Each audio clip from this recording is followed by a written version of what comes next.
Hello everyone, this is your PCB partner from RayPCB Cloud series. Today we will introduce how to create component footprints in KSD. Today we'll use the LED with the model number SM410304NA from our completed component library as an example to continue with the footprint creation. First, we need to open the footprint library editor and then create a new footprint in our own library. Before drawing, we need to check the component datasheet. Let's first look at its coordinate outline.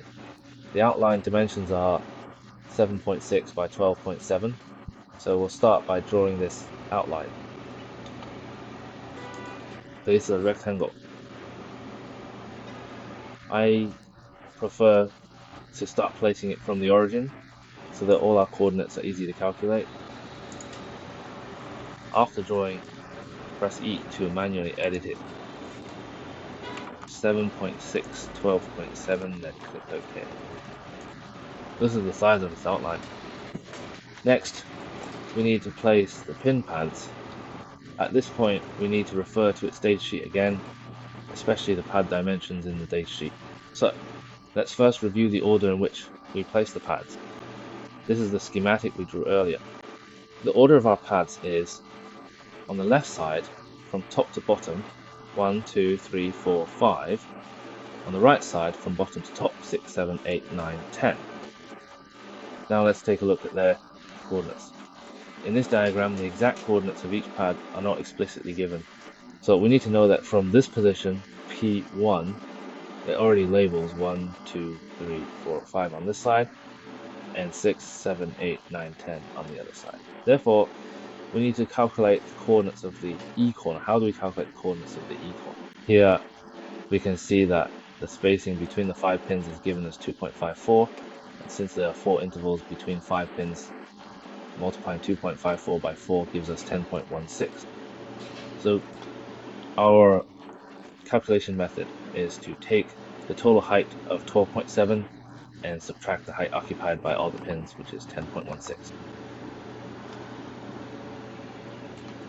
That equals 2.54.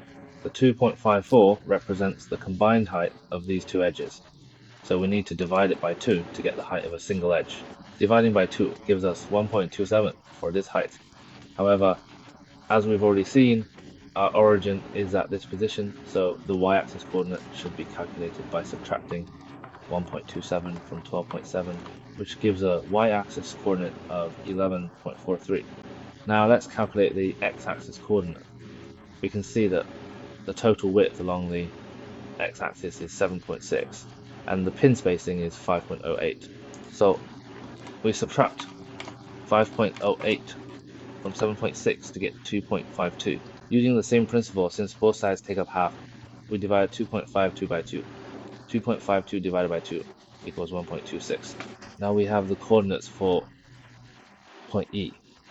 The first pad's coordinates are x equals 1.26, y equals 11.43.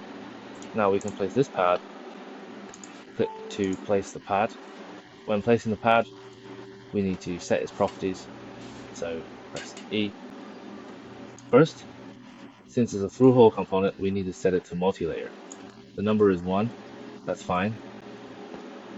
For the coordinates, we use 1.26 and 11.4, 31.26, 11.43.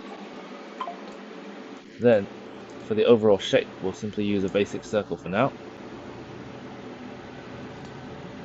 Now, the hole spacing and the hole diameter. For the hole diameter, we also need to refer to the datasheet or manual. The pin diameter is 0.45, but we usually make it a bit larger, so we'll set it to 0.8. Next, for the pad diameter, since the pad spacing is 2.54, I can't set it directly to 2.7, or it would cause a short circuit. We usually make it twice the hole size, so set it to 1.6, then click OK. The position has shifted again, so I generally don't make changes at the previous location. Now, just modify its coordinates once more. The coordinates are 31.26 and 11.4. 31.26, 11.43. These are its exact coordinate positions. Next, since there are 10 in total, we still need to place 9 more in order, which is a bit troublesome. There's a simpler way. Right-click on this selected pad. Select Create from Selection, then choose Create Array. For the purpose of creating this array, we specifically require 2 distinct columns horizontally and 5 individual rows vertically. Our precise horizontal spacing measurement is 5.08 units, and the corresponding vertical spacing measurement is 2.54 units. This particular dimension represents the horizontal spacing, and this other dimension clearly indicates the vertical spacing. Then, for the stagger setting, we select a column here. Next, keep the original position, meaning the position of the E corner remains unchanged, since we've already positioned it.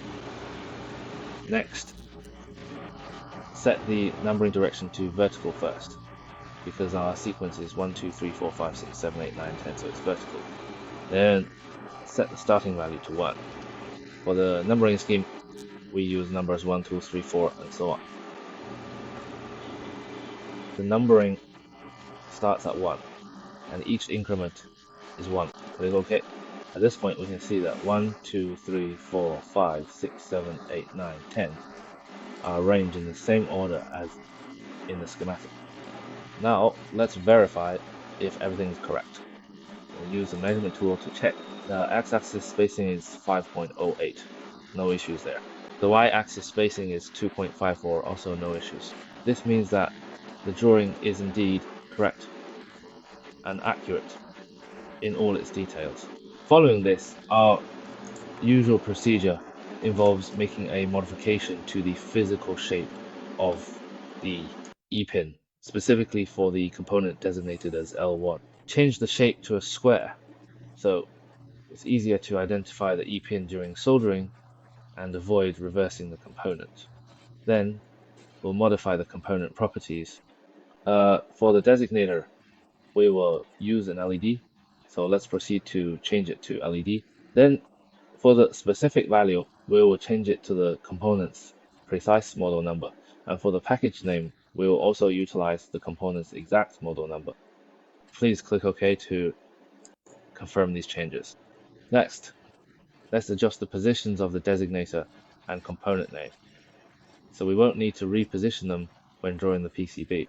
With that, this component drawing is complete. If you enjoyed this video, please subscribe to my channel for more content. Thank you everyone.